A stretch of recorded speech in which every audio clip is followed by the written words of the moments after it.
আসসালামু আলাইকুম। নমস্কাৰ।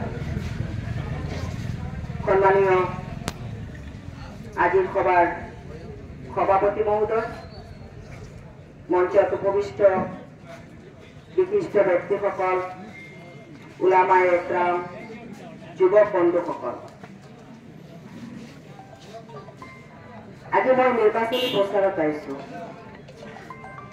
আপোনালোকে খবৰ পাইছে কাজিৰঙা লোকসভা সমষ্টিৰ পৰা মই নিৰ্দলীয় প্ৰাৰ্থী হিচাপে মনোনয়ন দাখিল কৰিছো আৰু আজি মই আপোনালোকৰ সন্মুখত নিৰ্বাচনী প্ৰচাৰত আহিছো। আজি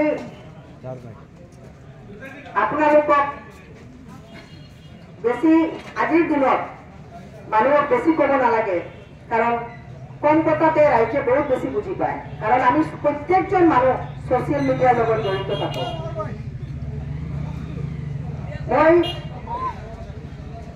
নিৰ্বাচনত অহাৰ আগতে কাজিৰঙা লোকসভাৰ অন্তৰ্গত 10টা সমষ্টিৰ পৰা আমাৰ ৰাইজৰ লগত যোগাযোগ হৈছিল আৰু প্ৰত্যেক ৰাইজে মোক বিচাৰিছে যে বাইদেউ আপুনি কাজিৰঙা লোকসভা সমষ্টিৰ পৰা এইবাৰ নিৰ্বাচন খেলক, কাৰণ আমাৰ পৰিয়ালত কেৱল MLA ইলেকশ্যনলৈকে আছিল আৰু এইবাৰ প্ৰথম হোজাই ডিষ্ট্ৰিক্টৰ পৰা কোনো কেণ্ডিডেট দিয়া নাই, প্লাছ কোনো মাইনৰিটি কোনো কেণ্ডিডেট নাই, গতিকে মই নিৰ্বাচনত